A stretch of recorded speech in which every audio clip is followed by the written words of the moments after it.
Sevən sevdiyinə asi olar mı, qardaşım? Heç vaxt.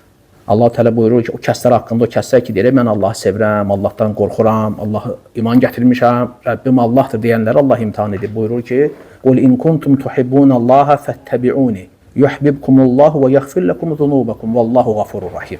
De ey Muhammed, onlara söylə, kimə? Mən Allahı sevirəm deyənlərə, biz Allahdan qorxuruq deyənlərə, Rəbbimiz Allahdır deyənlərə söylə. Əgər Allahı sevirsinizsə, mənə tabi olun ki, Allah da sizi sevsin və günahlarınızı bağışlasın. Allah Gafurdur, Rahimdir, günahları bağışlayanır, rəhimlidir. İndi biz o kəslərə sual verdik. Hər kəsə kim ki deyir, mənim Rəbbim Allahdır, mən Allahı sevirəm, Allahdan qorxuram. Deyir, elə desə Peyğəmbər sallallahu aleyhi və səlləmin şəriətinə tabi olmalısan.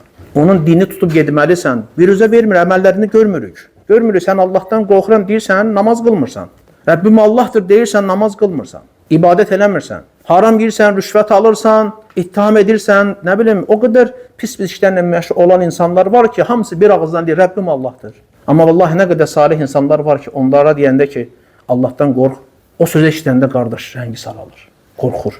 Çünki iman əhlidir, bilir ki, bu ağır sözdür. Ey filan kəs Allahdan qorx deyəndə, bir xat edəndə, ona deyiləndə, vallahi bu ona çox təsir edir. Çünki sözün mahiyyətinə varıb ona görə. Amma nə qədər qəflətdə olan insanlar var ki, onların vallahi etdiyi günahlarla tükü belə tərpənmir, vecinə də deyil, yer üzərində elə gəzir ki, elə bir canlı cənnət əhlidir. Sanki əmirlər, qadağalar buna aid deyil. Qafil bir kəsdir.